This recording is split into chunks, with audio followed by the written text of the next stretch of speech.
Assalamualaikum warahmatullahi wabarakatuh. Waalaikumsalam warahmatullahi wabarakatuh.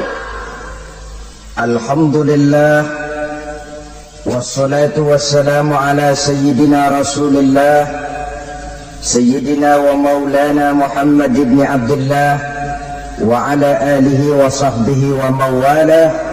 La haula wa la quwwata illa billah, amma ba'du. Bapak-bapak, ibu-ibu, saudara-saudara kaum muslimin rahimakumullah. Rumah tangga bahagia menurut agama kita. Sebagaimana yang sama kita maklum bahwa manusia hidup memerlukan idola, memerlukan figur-figur yang akan dijadikan contoh di dalam kehidupannya.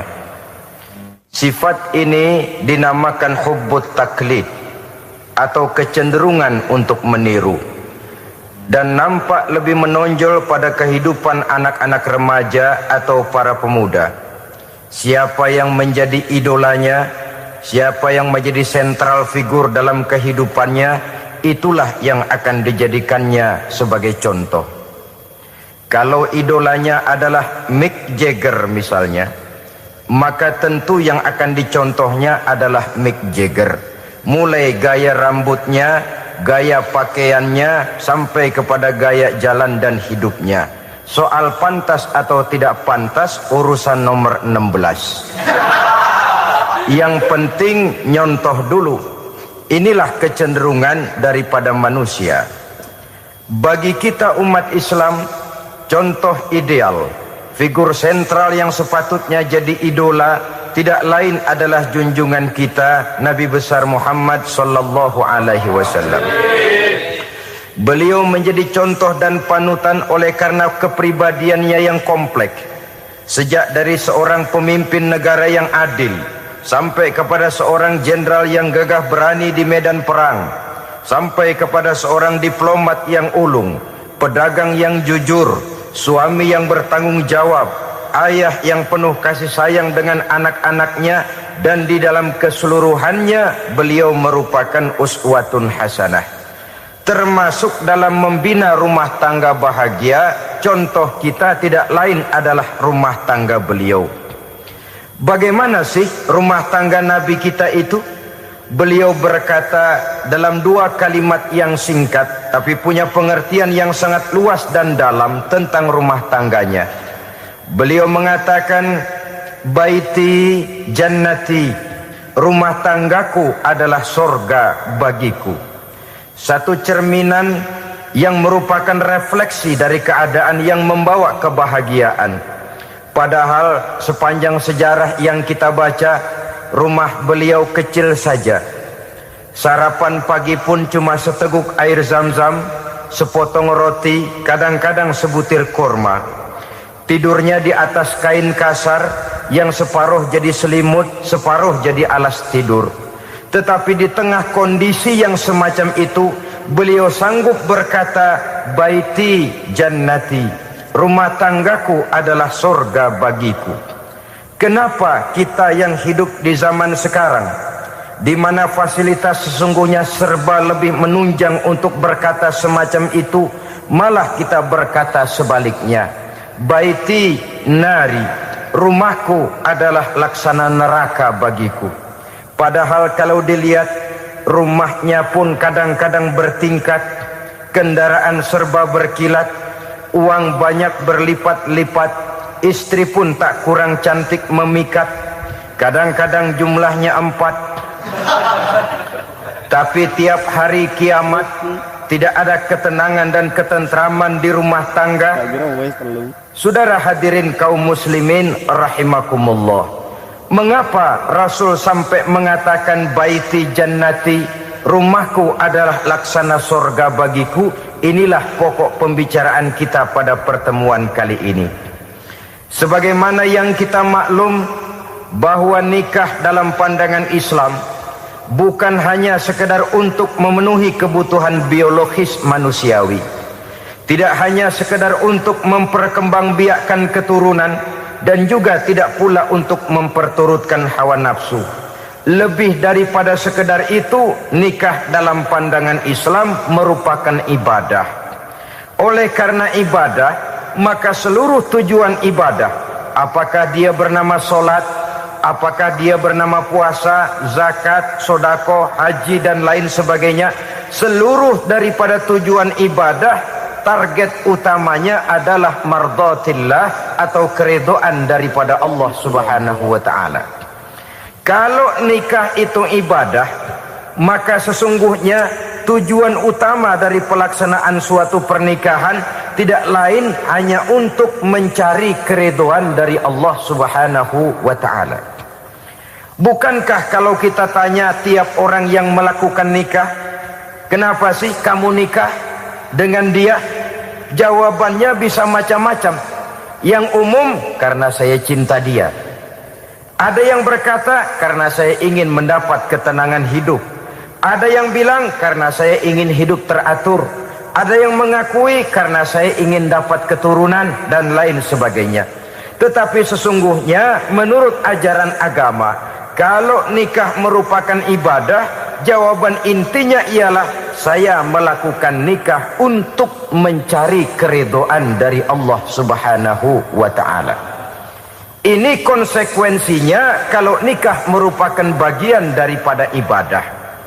Rumah tangga yang didirikan atas dasar mencari keridhaan Allah, maka akan diwarnai oleh nilai-nilai luhur daripada ajaran agama. Tanpa harta orang memang sulit untuk bahagia, tapi harta bukan jaminan orang lalu akan bahagia. Harta pada suatu saat akan berakhir, kecantikan akan berkurang, pangkat dan jabatan akan sampai kepada batasnya. Tetapi agama, keyakinan, nilai-nilai iman, itulah pegangan kita yang kekal dan abadi. Sebab itu dalam surah Ar-Rum ayat ke-21 Allah Subhanahu wa taala menjelaskan, "Wa min ayatihi an khalaqalakum min anfusikum azwajan litaskunu ilaiha wa ja'ala bainakum mawaddatan wa rahmah." Dan di antara tanda-tanda kebesaran Allah, dijadikannya bagimu istri-istrimu dari diri kamu sendiri, litaskunu ilaiha, agar kamu bisa hidup tenang bersamanya, wa ja'ala bainakum mawaddatan wa rahmah, dan dijadikannya di antara kamu rasa cinta dan kasih sayang. Umumnya pernikahan terjadi karena mawaddatan warahmah ini, cinta dan kasih sayang. Atas dua dasar itulah rumah tangga didirikan orang. Atas dasar itulah seorang laki-laki dan seorang perempuan memadu janji untuk membagi suka dan duka dalam hidup ini secara bersama-sama. Namun kalau kita renungi ayat ini, Allah tidak hanya menjadikan cinta, tapi Allah juga menjadikan kasih sayang. Apa bedanya cinta dan kasih sayang? Apa bedanya mawaddatan warahmah ini? Saudara, mawaddah yang artinya cinta, itu sasarannya biasanya adalah jasmani, kecenderungan biologis. Itu akan berakhir. Orang yang mendirikan rumah tangga cuma karena kecenderungan biologis, cuma karena rasa cinta semata-mata, cinta biasanya terkait kepada keindahan. Betul apa benar? Biasanya orang mudah jatuh cinta kepada sesuatu yang punya nilai keindahan. Makanya anak muda jarang yang jatuh cinta sama nenek-nenek. Cinta selalu memandang segi keindahannya. Ini yang namanya mawaddah. Allah tidak mengingkari itu, silakan. Bahwa manusia secara naluri senang kepada serba keindahan, wajar-wajar saja. Tetapi tidak cuma mawaddah, Allah juga menciptakan rahmah, kasih sayang. Mawaddah mungkin ada akhirnya, tapi rahmah tidak akan pernah ada akhirnya. Kalau mawaddah adalah berkecenderungan kepada biologis, jasmaniah, maka rahmah kecenderungan kepada nilai-nilai rohani, kepribadian, kejiwaan, dan lain sebagainya. Dikala pernikahan di bawah umur 40 tahun, mungkin masih banyak mawaddahnya, rasa cintanya. Tapi 40 bahkan 50 tahun ke atas, rasanya orang berumah tangga kalau sudah 50 tahun ke atas itu lebih banyak kasih sayangnya ketimbang cinta-cintaannya. Kalau satu rumah tangga hanya didirikan atas dasar mawaddah saja, atas dasar cinta saja, padahal cinta itu terpaut kepada hal-hal keindahan, keindahan satu saat akan menurun. Ya, tentu sebagaimana yang kita maklum bersama-sama, belum punya anak memang cantik. Sudah punya anak, kecantikan mulai menurun. Punya anak 2, kulit mulai mengkerut. Punya anak 3, onderdil mulai dol. Punya anak 4, apalagi tidak pandai merawat diri, persis dompet tanggung bulan.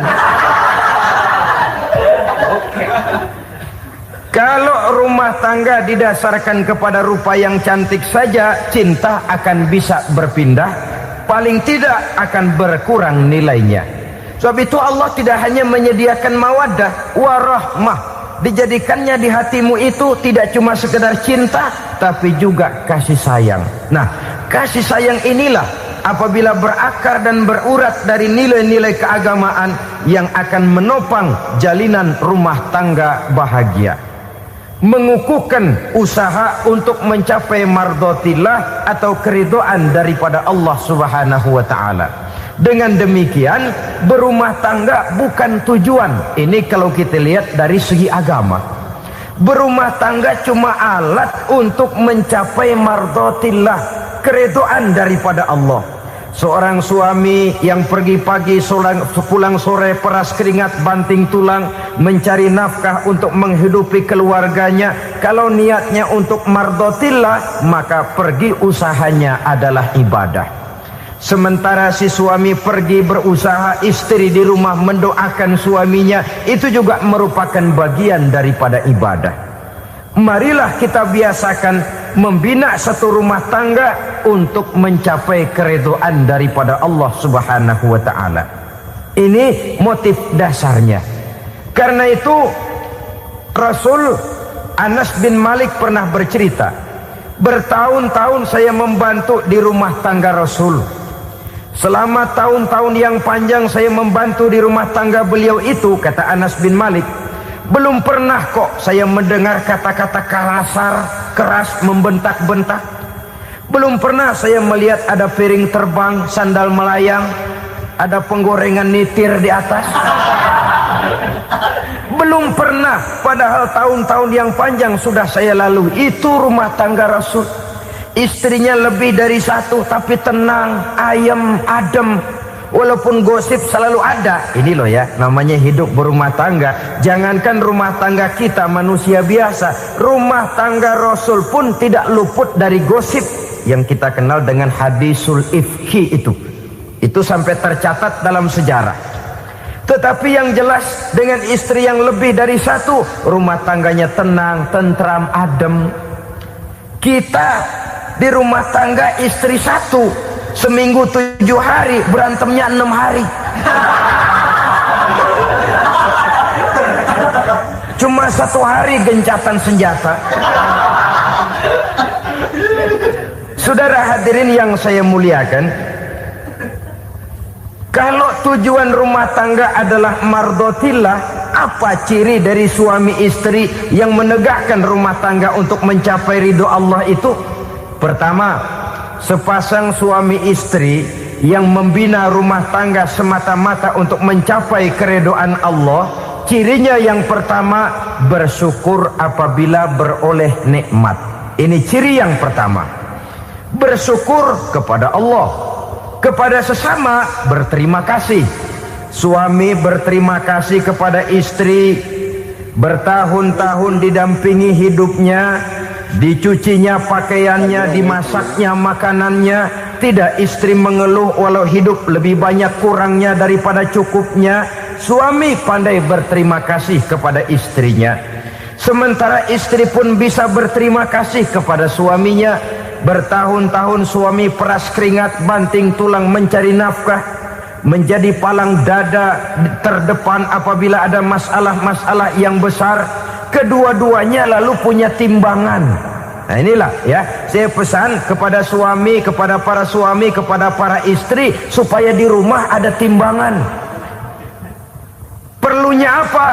Kalau pada satu saat istri kita salah, suami cepat-cepat ambil timbangan, lalu ditimbang mana yang lebih berat, salahnya atau dosanya, benarnya atau kesalahannya.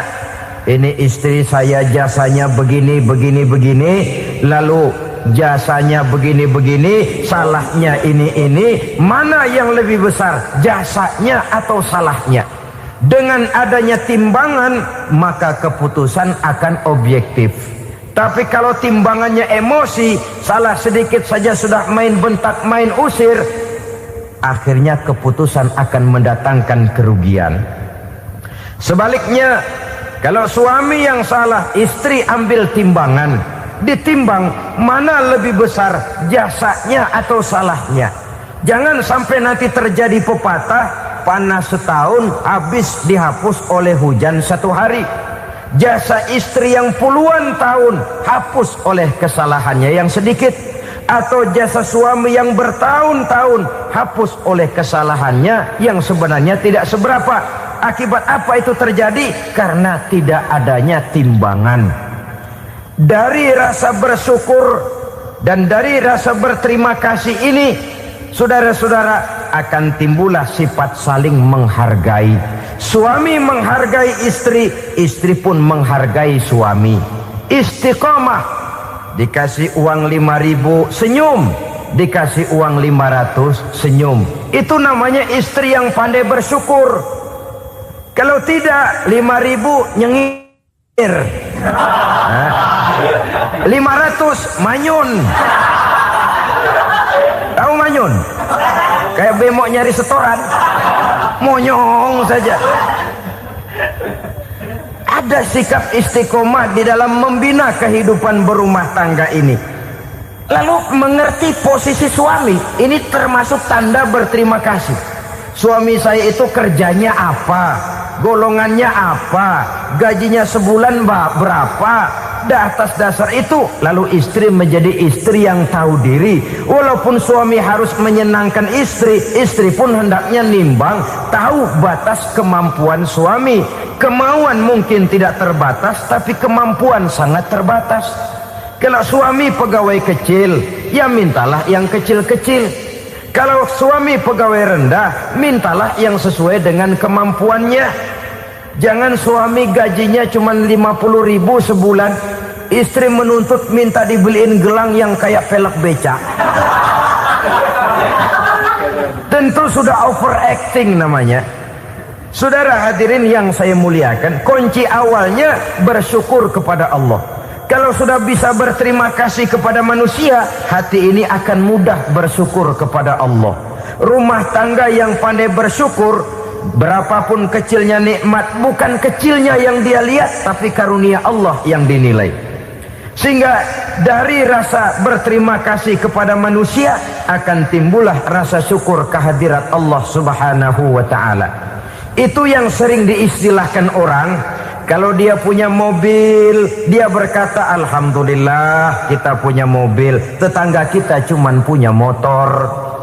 Kalau dia punya motor, syukur kita punya motor, tetangga kita cuman punya sepeda, kemana-mana kekejek melulu. Kalau dia punya sepeda, alhamdulillah punya sepeda, tetangga kita sebelah nggak punya apa-apa, kemana jalan kaki saja. Kalau dia jalan kaki, alhamdulillah kita masih bisa jalan. Tetangga kita sebelah lumpuh bertahun-tahun nggak kemana-mana. Kalau dia lumpuh, alhamdulillah kita masih hidup. Tetangga kita kemarin mati nggak balik lagi.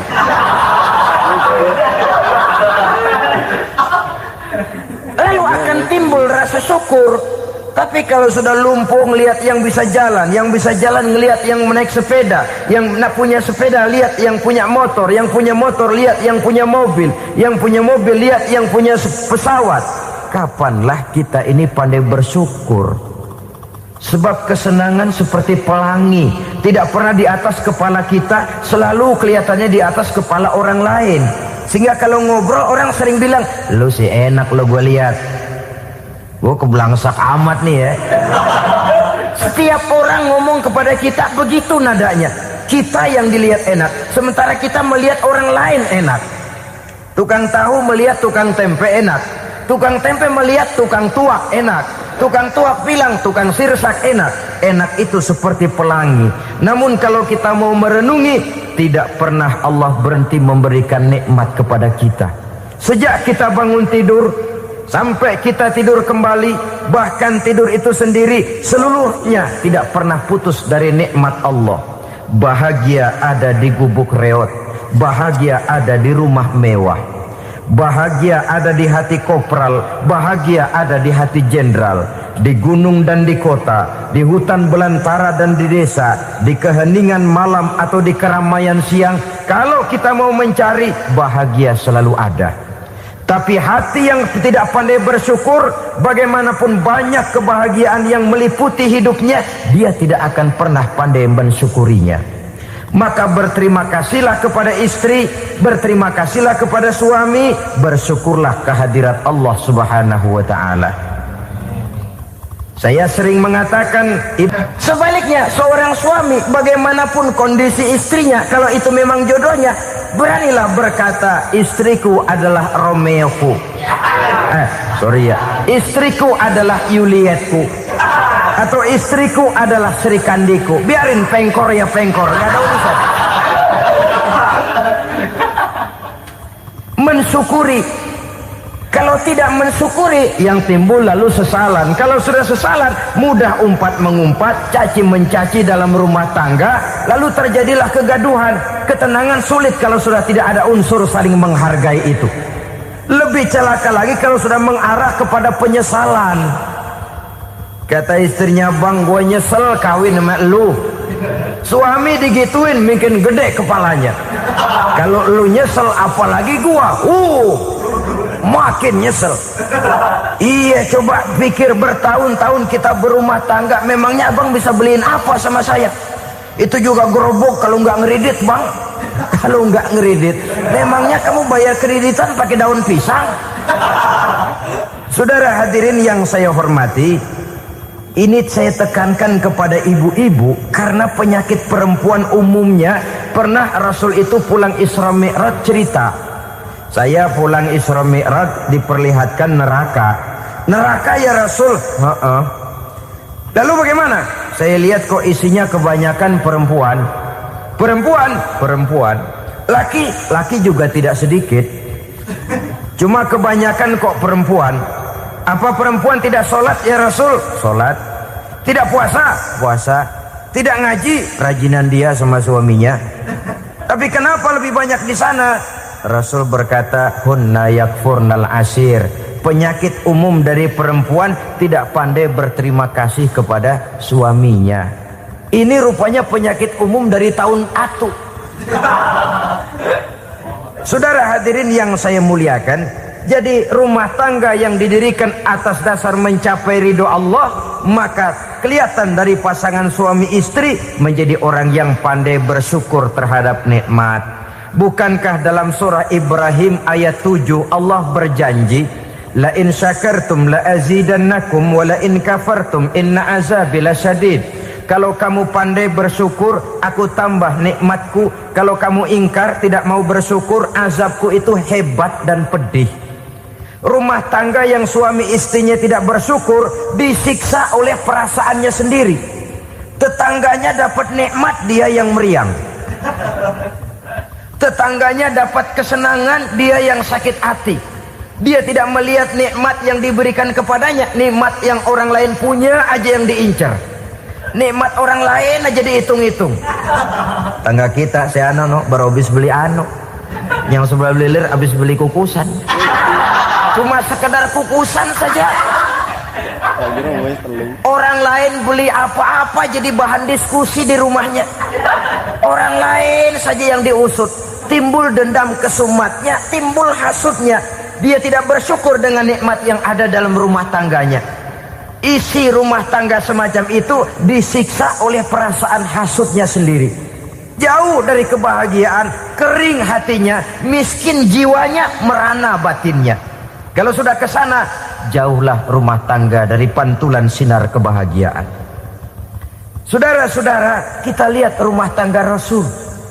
Dari rumah yang kecil, dari tempat tidur yang sarapnya kain kasar, separuh jadi selimut lagi, keluar ucapan baiti jannati. Kenapa? Beliau orang yang pandai bersyukur kepada Allah, bisa berterima kasih kepada istri-istrinya, dan istrinya pun pandai berterima kasih kepada Rasul dan bersyukur kehadirat Allah Subhanahu wa ta'ala. Maka nikmat lalu bertambah. Makin kita syukuri nikmat, makin tambah itu. La azidannakum, janji Allah, pasti aku tambah nikmatku kepadamu jikalau kamu pandai mensyukurinya. Tapi kalau kamu ingkar, tidak pandai bersyukur, awas, nikmat bisa berubah menjadi azab kalau kita tidak pandai-pandai mensyukurinya. Jadi cirinya yang pertama, rumah tangga bahagia itu apabila suami istri pandai bersyukur terhadap nikmat yang diberikan oleh Allah Subhanahu wa ta'ala. Satu. Cirinya yang kedua, rumah tangga yang berdasarkan untuk mardotillah, mencapai keredoan Allah, sabar apabila mendapat cobaan. Namanya orang berumah tangga itu persis berlayar di lautan. Suami istri adalah dua orang yang memegang kemudi.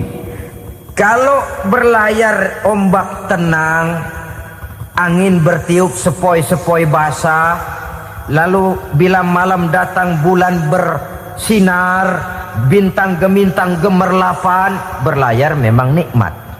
Tapi satu saat angin puting beliung bertiup, gelombang menggunung, halilintar menyambar, kemudian petir berkilat.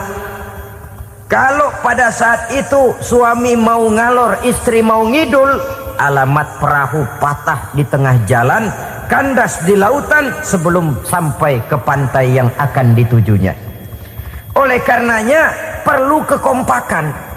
Maka sejak awal seharusnya dalam akan membina rumah tangga yang bahagia itu lebih baik bicara yang pahit-pahit saja, supaya terjadi kesamaan langkah apabila menghadapi kesulitan dan cobaan.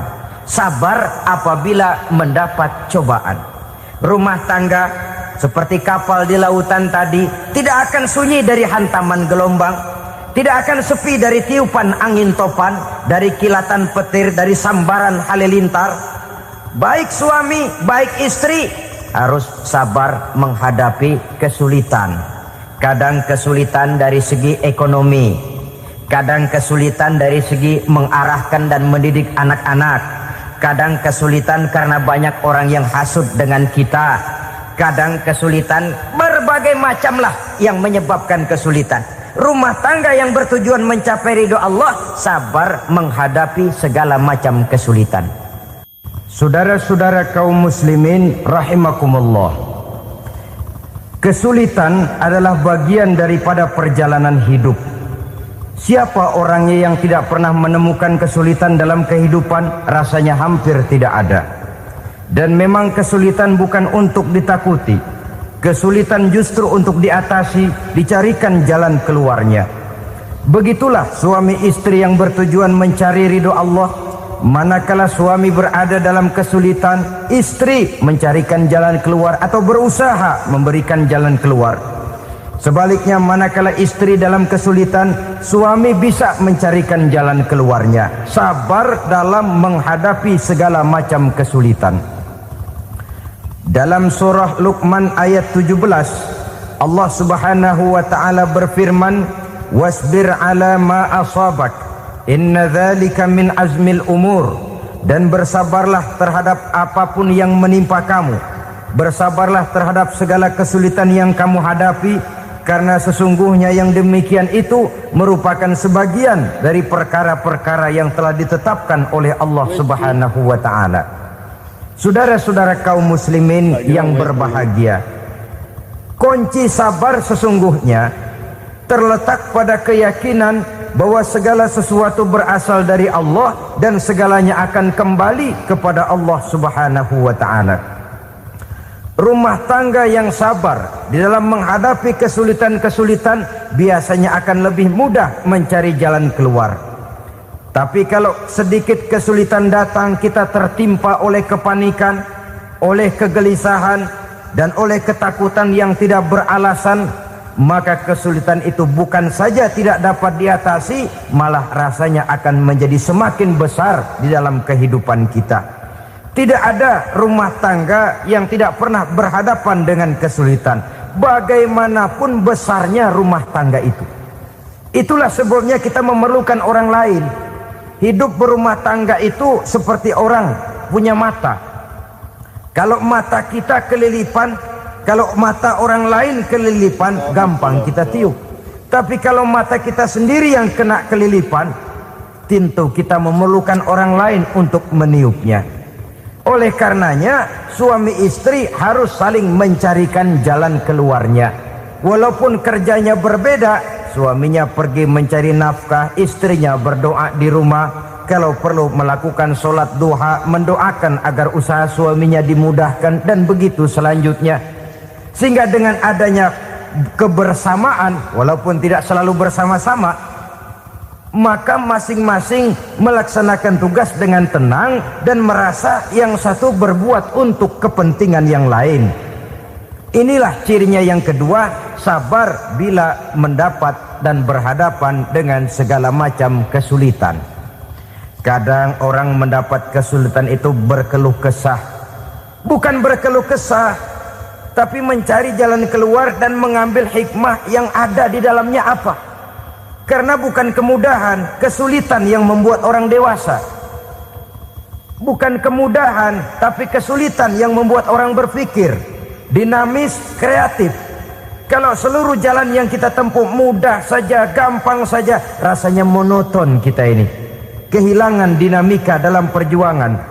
Kesulitan yang membuat orang matang, kesulitan yang menempa kepribadian untuk lebih dewasa menghadapi bahtera kehidupan, membuat pandangan makin arif, wawasan makin luas, dan analisa semakin tajam. Sama saja dalam hidup. Sesungguhnya pujian sering menjadi racun, dan caci maki kalau kita tanggapi secara positif sering membuat kita makin dewasa. Jarang orang berpikir kalau dipuji, tapi baru dia merenung dan mencari diri setelah dicaci maki dan dikritik habis-habisan. Walaupun watak umum manusia senang dipuji, marah kalau dicaci maki. Biasanya kalau ketemu cewek cakep, kita bilang, "Kamu cakep deh." Dia paling bilang, "Ah, abang bisa aja." Walaupun dia bilang, "Ah, abang bisa aja," hidungnya mah tetap mekar. Senang kalau dipuji, itu kecenderungan manusia. Marah kalau dicaci maki, marah kalau dikritik. Tapi sesungguhnya pujian sering jadi racun, caci maki sering jadi obat. Orang takut minum obat karena pahitnya, padahal efeknya itu akan lebih memberikan kesehatan kepadanya. Orang takut menghadapi kritik, orang takut dan tidak ingin dicaci maki, padahal itulah yang sesungguhnya menjadi cambuk kalau tidak dia salah tanggap, menjadi sugesti yang mendorong dia lebih maju lagi. Karena memang bukan pujian, tapi caci maki dan kritik yang membuat kita makin berpikir tajam. Jadi rumah tangga yang berhadapan dengan kesulitan demi kesulitan, biasanya kalau ditanggapi dengan sabar akan makin mengokohkan fondasi rumah tangga itu sendiri. Tapi kalau kesulitan dihadapi dengan tidak sabar, lalu mencari jalan pintas, kesulitan ekonomi, kebetulan istrinya cakep, istrinya disuruh ngojek. Dah lu ngojek aja deh, gua nungguin setoran dah. Suami tapak di rumah.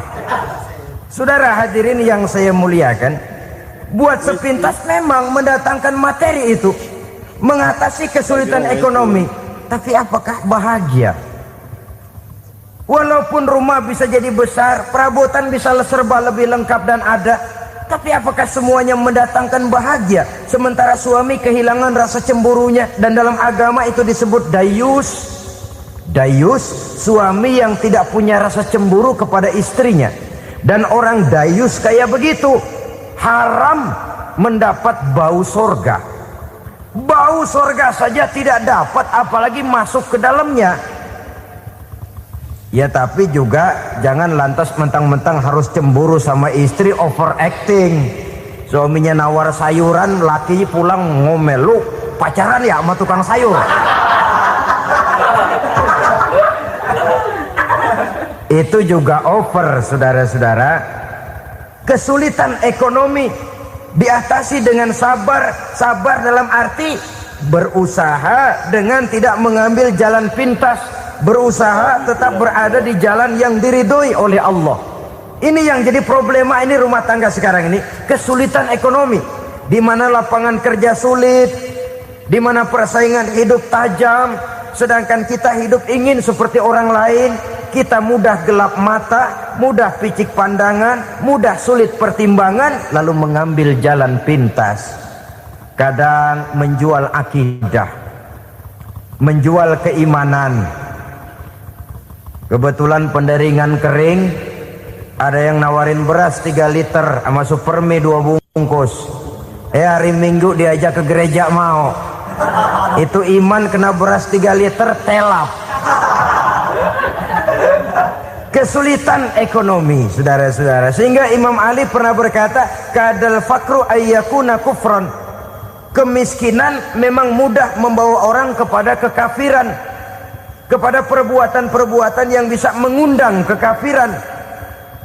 Oleh karena itu dalam tamsil lain beliau berkata, kalau ada ular dan ada kemiskinan, kemiskinan yang saya getok lebih dulu, kemiskinan yang saya bunuh lebih dahulu. Karena kemiskinan mudah membawa orang kepada kekufuran.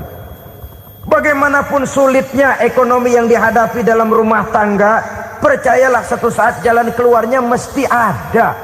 Mesti ada. Jangan sampai mengambil jalan pintas yang membuat kita keluar dari jalan yang ditinjau dari segi kemasyarakatan pun mendatangkan aib, ditinjau dari kehormatan berkeluarga pun mendatangkan nista, ditinjau dari segi ekonomi pun barangkali tidak akan mendatangkan kelimpahan materi. Jalan pintas pada umumnya, saudara-saudara, hanya memberikan kenikmatan yang sekejap. Dan apalah itu artinya kalau harus mengorbankan kesenangan yang abadi dan kekal. Kadang-kadang mengorbankan anaknya sendiri, anaknya dikomersilkan. Pokoknya siapa yang nyamper lu berangkat aja dah. Asal pulang nenteng pisang sama jeruk sebongsang, orang tua udah anteng aja udah. Saudara hadirin yang saya muliakan, setiap kita selalu berhadapan dengan kesulitan. Karena itu rumah tangga yang bertujuan mencapai mardhatillah, mereka sabar dalam menghadapi kesulitan. Tidak ada beras, puasa saja, puasa sunnah. Puasa sunnah, lapar tapi ada pahalanya. Daripada tidak puasa lalu ngegerundel, brengsek Tuhan, gue sembahyang melulu lapar juga. Sudah lapar tidak berpahala. Bukankah Rasulullah sendiri kalau pulang ke rumah Aisyah lalu berkata, ya Humairah, ada makanan hari ini? Ada makanan yang enggak ada bang. Alhamdulillah kalau begitu saya puasa. Pulang dari mana-mana perut lapar, mau makan tidak ada makanan, bukan marah, bukan ngamuk, puasa. Maka boleh puasa sunnah, niatnya udah siang, jam 10, jam 11, asal dari pagi belum makan apa-apa. Niatnya jam 10, sah, dengan catatan dari pagi belum makan apa-apa. Jangan sudah sepiring setengah baru niat, itu lain. Itu ngojek namanya itu. Pengertian dalam kesulitan. Satu malam beliau pulang dari masjid agak larut. Habis ngajar banyak yang bertanya. Ketuk pintu, assalamualaikum. Assalamualaikum. 3 kali beliau memberi salam, tidak ada jawaban, tidak dibukakan pintu. Rupanya istri beliau lelah bekerja di waktu siang, tidurnya pules benar. Marahkah Rasul? Tidak. Beliau gelar sorban, tidur di depan pintu. Asraful anbiya wal mursalin ini, Rasul termulia ini, karena menghargai istrinya, tidur di depan pintu. Sampai Aisyah bangun sepertiga malam, terkejut buka pintu, suaminya ada di depan pintu. Beliau bangunkan. Ketika dibangunkan, Rasul lebih dulu berkata, maaf sayang, saya pulang terlambat. Sudah nggak dibukain pintu, tidur di depan, dibangunin, beliau duluan yang minta maaf. Pengertian. Kalau emosi, memang nggak dibukain pintu, tidur di depan. Begitu dibukain, yang enak kita tunjuk jidatnya.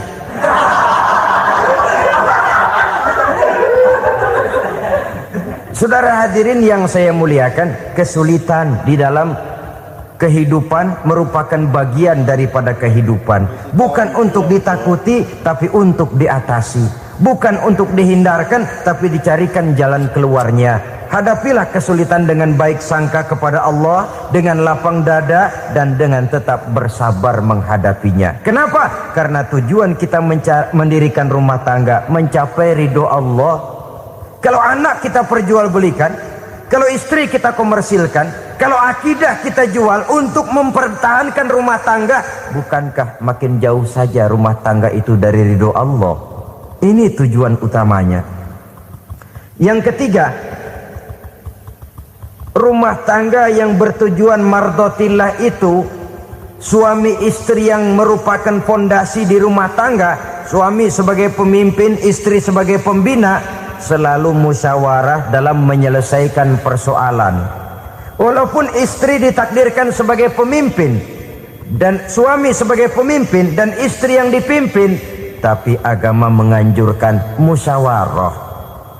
Jangan mentang-mentang istri nyari duit, suami nyari duit, lalu menteleng.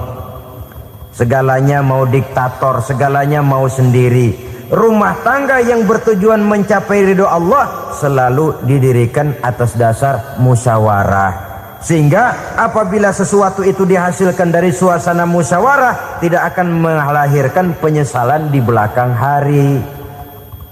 Kalau tidak, berjalan menurut seleranya masing-masing, belakangan timbul penyesalan, akhirnya main salah menyalahkan. Kalau sudah saling salah menyalahkan, itu artinya sudah saling mengungkit kekurangan masing-masing. Akibatnya tidak ada lagi saling menghargai. Jadi dengan demikian musyawarah di dalam menyelesaikan persoalan. Menghadapi kesulitan ekonomi, musyawarah. Menghadapi kenakalan anak, musyawarah. Akan membeli ini dan itu, sebaiknya juga musyawarah. Kalau merupakan hasil musyawarah, maka saudara-saudara, hasilnya pun akan dihadapi oleh bersama. Enak rasakan bersama, tidak enak rasakan bersama. Kenapa? Tadinya musyawarahnya bersama-sama juga. Lah kalau hasil sendirian, giliran enak mungkin yang satu mau ikut, giliran tidak enak yang satu nuding, gua kata juga apa? Kan begitu akibatnya kalau tidak berdasarkan musyawarah lebih dahulu. Maka insya Allah hasil musyawarah ini setidaknya tidak akan mendatangkan sesalan di belakang hari nantinya. Saudara-saudara kaum muslimin rahimakumullah, ciri yang keempat, sepasang suami istri yang bertujuan mencapai ridho Allah dalam upaya mencapai rumah tangga bahagia itu tawakal apabila mempunyai rencana. Tawakal berserah diri kepada Allah, bukan berserah diri dalam artian mutlak yang mengarah kepada fatalism atau predestination. Kita sering mengartikan tawakal secara salah. Belum apa-apa sudah menyerahkan diri kepada Allah. Emang semuanya terjadi menurut maunya Allah dah, nggak usah ngapa-ngapain, bagaimana Tuhan aja dah. Lapar juga nggak usah makan, kalau takdirnya kenyang pan kenyang. Ya udah lapar terus kita. Makan dulu, perkara nanti kenyang apa tidak, itu baru tawakal. Kalau sakit ke dokter, soal sembuh atau tidak, baru tawakal. Artinya usaha itu ada. Setelah suami berusaha, istri berusaha, selebihnya tawakal. Apa perlunya tawakal? Apabila berhasil tidak lupa daratan, apabila berhasil tidak lupa diri, apabila gagal tidak putus asa. Sehingga dengan demikian dari tawakal ini lahirlah pondasi yang kokoh membina rumah tangga yang bahagia dalam upaya mencapai keridhaan daripada Allah Subhanahu wa taala. Apapun yang kita laksanakan di rumah tangga, tujuan intinya tetap untuk mencapai keridhaan Allah. Beli kendaraan untuk mencapai ridho Allah, lalu dipakai ngaji, dipakai ke masjid dan sebagainya. Beli peralatan rumah tangga untuk mencapai ridho Allah. Mendidik anak untuk mencapai ridho Allah. Membantu keluarga untuk mencapai ridho Allah. Dan begitu selanjutnya. Tawakal apabila mempunyai rencana. Kemudian cirinya yang kelima, suami istri yang bertujuan mencapai ridho Allah selalu mempererat silaturahmi. Sebab seperti sudah saya sampaikan pada pertemuan terdahulu, dalam berumah tangga itu ada orang tua, ada mertua. Itu cuma perbedaan istilah, tapi hakikatnya adalah sama. Jangan karena perbedaan istilah lalu menyebabkan kita berbeda sikap. Kalau sudah berbeda sikap, tentu akan melahirkan perasaan yang tidak simpatik. Sebaiknya suami istri kalau sudah berumah tangga, jadikanlah orang tua tempat cerita yang enak saja. Yang tidak enak telan berdua, yang pahit rasakan berdua, kesusahan dan kesulitan atasi berdua. Giliran enak ngomong sama orang tua, giliran senang cerita sama mertua. Sekarang kan kita balik, kalau lagi senang duitnya banyak, anteng di rumah, kalem aja. Tapi lalu waktu susah, waktu susah, cerita kepada orang tuanya, cerita kepada mertuanya. Lalu kapan kita mau menyenangkan orang tua? Sudahlah mereka susah mendidik kita di waktu kecil, membesarkan kita, melakukan segala macam pengorbanan. Demi setelah kita berumah tangga, kesulitan rumah tangga kita tumpahkan juga kepada mereka. Pererat silaturahmi dan usahakan agar seluruh keluarga hanya menjadi tempat kita cerita yang enak-enak saja. Istilah sehari-harinya, kalau di rumah kita makan sama sayur bayam, keluar rumah diem, malah seluitan. Tetangga tanya, lu makan kayaknya enak banget apa sih? Daging ayam.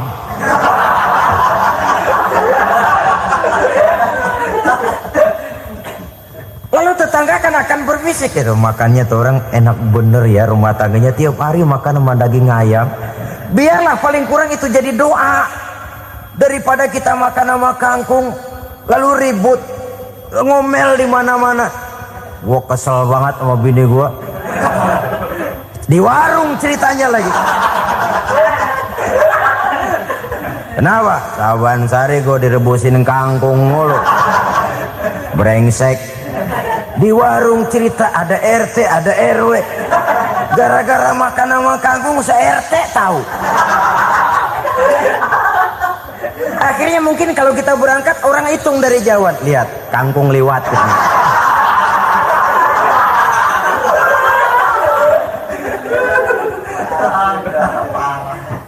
Bisa menjaga yang disebut security informasi, rahasia rumah tangga. Bahkan pernah saya berikan contoh karena ingin menghargai. Suami beliin kain batik buat istrinya. Istri tahu begitu sepintas, nih kain jelek nih. Tapi karena mau menyenangkan suaminya, dia bohong. Bagaimana bu, kain yang bapak beliin? Aduh bagus bener pak, bagus sekali itu kain. Warnanya pak emang yang model begitu tuh. Tetangga kita mana ada yang pakai kain begitu pak? Ya emang nggak ada, jelek. Menghargai. Sebab kalau waktu itu si istri jujur, yang timbul sakit hati suami. Bagaimana bu kain yang saya beliin? Goblok lo. Kain begitu dibeliin di pasar juga banyak 1.400. Campur odol lagi. Sudahlah suami punya niat baik, sampai rumah digoblok-goblokin, tidak ada lagi rasa saling menghargainya. Begitu pentingnya mempererat silaturahmi ini, sampai Nabi berpesan, isnani la yanzurullahu ilaihima yaumal qiyamah qati'ur rahim wa jarus su'. Ada dua golongan manusia yang di akhirat nanti tidak akan dilihat oleh Allah, tidak akan diopeni oleh Allah, didiemin aja. Siapa mereka? Pertama, orang yang suka memutuskan silaturahmi. Yang kedua, tetangga yang jahat dengan tetangganya. Dua golongan manusia ini, pemutus silaturahmi, kemudian juga tetangga yang jahat dengan tetangganya, ini tidak akan dipandang oleh Allah di hari akhirat nanti. Jadi pererat silaturahmi, sebab kita ini zon politikan, makhluk yang bermasyarakat, yang tidak bisa hidup sendirian. Setiap kita memerlukan orang lain. Kita disebut kaya karena ada yang miskin, kita disebut alim karena ada yang awam, kita disebut berkuasa karena ada rakyat jelata. Tanpa rakyat tidak ada penguasa, tanpa yang miskin tidak ada orang kaya. Kalau tidak ada yang jelek, siapa yang bilang cakep? Karena ngimbangi. Saudara hadirin, atas dasar ini mestinya kita selalu bersyukur dalam segala posisi, tidak lalu salah terima kepada karunia yang diberikan Allah kepada kita. Saudara hadirin yang saya hormati, pererat silaturahmi, jadikan orang-orang tua kita tempat kita cerita yang enak-enak saja. Yang tidak enak, telan sendiri, usahakan sendiri, carikan jalan keluarnya sendiri. Setidaknya ya diam sajalah. Kalau belum bisa membalas budi baik orang tua, setidaknya jangan menyakiti hati orang tua kita. Sudah lelah dan payah dia mengasuh kita, membesarkan kita, merawat kita, demi setelah kita berumah tangga, seluruh kesulitan kita bawa lagi kepadanya. Karena itu buat para istri juga ini perhatian. Kalau dimarahi suami, jangan cepat-cepat pulang ke rumah orang tuanya. Nggak boleh diomelin dikit, main buntal aja. Gua pulang dah. Pulang. Sampai sana cerita habis-habisan, dikucek kejelekan suaminya. Nanti 2-3 hari balik aja lagi. Kan nggak lucu jadinya. Saudara hadirin, begitu juga suami. Mencaci maki habis istrinya, 2-3 hari baik aja lagi. Konyol, istrinya sudah dicaci maki habis-habisan, dijeleki leluhur-leluhurnya, 2-3 hari baik lagi, mesraan lagi. Kata bininya dalam hati, gua lu jelekin juga, lu pakai juga, payah.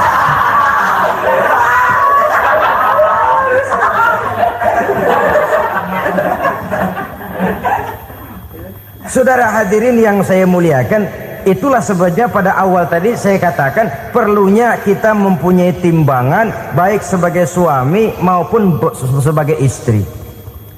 Nah, dari mempererat silaturahmi ini akan terjalin rasa kekeluargaan.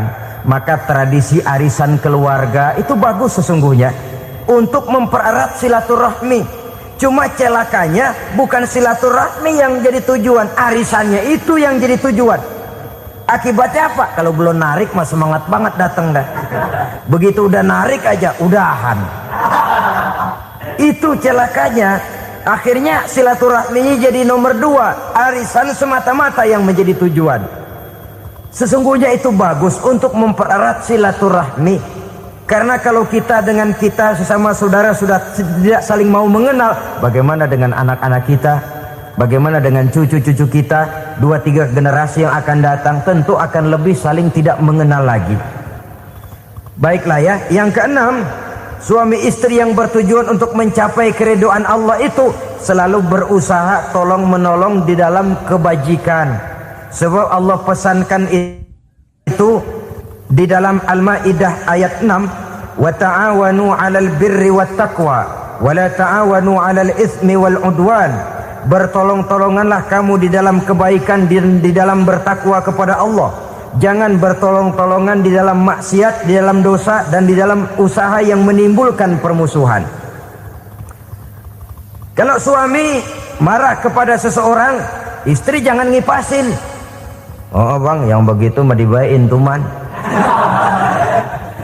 Udah habisin aja dah. Anak-anaknya marahin sekalian. ngipasin. Istri kesel sama tetangganya, suami ngipasin. Emang tuh tetangga kita, hahu. Habis orang dikipasin. Ta'awanu 'alal birri wat taqwa, bertolong-tolonganlah di dalam kebaikan. Istri malas ngaji, suami mendorong, memberikan sugesti. Suami malas berusaha, istri memberikan sugesti. Saling tolong menolong di dalam kebaikan dan takwa, dan jangan tolong menolong dalam dosa dan permusuhan. Kata suami, Bu, daripada kita melarat terus hidup, kita piara tuyul yuk. Kata istrinya, nah ini sudah menyimpang bang. Bersabarlah, bagaimanapun insya Allah kita tidak akan mati kelaparan. Piara tuyul itu nanti jadi pindah akidah, merusak iman, berteman dengan setan. Apalah artinya kekayaan dan kesenangan sebentar kalau harus mengorbankan kekayaan dan kesenangan yang abadi. Ini sudah alal ismi wal udwan, sesuatu yang mengandung dosa. Saudara hadirin yang saya hormati, kemudian yang keenam, berbaik sangka. Baik suami maupun istri sama-sama saling berbaik sangka. Suami melepas istri, istri melepas suami dengan hati yang ikhlas. Suami meninggalkan istri di rumah dengan jiwa yang bersih dan rasa yang aman. Ada rasa baik sangka, dan ini modal dasar. Kalau sudah dilandasi oleh buruk sangka, tentu yang lahir nanti adalah perasaan-perasaan yang tidak baik. Akibatnya sangat tidak menguntungkan. Inilah beberapa ciri dari rumah tangga yang didirikan atas dasar mardhatillah, mencapai keridhaan dari Allah. Nanti akan menyusul tujuan berikutnya, diantaranya mendapat keturunan, diantaranya lagi mendatangkan gairah untuk lebih berusaha mencari rezeki karena sudah merasa punya tanggung jawab berupa anak dan istri. Mempererat silaturahmi, itu cuma tujuan-tujuan sekundernya saja. Tujuan primernya kita melakukan suatu nikah untuk mencapai keridhaan dari Allah Subhanahu wa taala. Silakan punya istri cantik, kaya, tapi tujuan utamanya kita membina rumah tangga untuk mencapai ridho dari Allah. Karena itu dasarnya mawaddatan warahmah. Jangan cuma cinta, tapi juga kasih sayang. Cinta, kecenderungan kepada jasmani akan berakhir, tapi kasih sayang, kecenderungan kepada rohani, makin tua malah makin erat, makin tua malah makin mesra. Sehingga kadang kita menampak kakek-kakek dan nenek-nenek lagunya kayak pengantin baru. Apa cinta-cintaan? Tidak. Bagaimana kakek-kakek sama nenek-nenek harus bilang I love you? Yang masih ada itu waktu itu mawaddah, kasih dan sayang. Itu yang akan kekal, itu yang akan abadi. Tanpa materi orang sulit untuk bahagia, tapi materi semata bukan jaminan orang untuk bahagia. Nah, ciri yang terakhir dari rumah tangga yang bertujuan mencapai ridho Allah, sinar agama kelihatan di dalamnya. Baik suami maupun istri sama-sama orang yang taat melaksanakan ajaran agama. Saudara, mudah-mudahan walaupun singkat dapat menjadi sumbangan moral dalam kita mewujudkan rumah tangga yang bahagia menurut contoh yang diberikan oleh Rasulullah sallallahu alaihi wasallam. Terima kasih atas perhatian saudara. Mohon maaf atas segala kekurangan. Usikum wa nafsi bitaqwallah. Wassalamualaikum warahmatullahi wabarakatuh.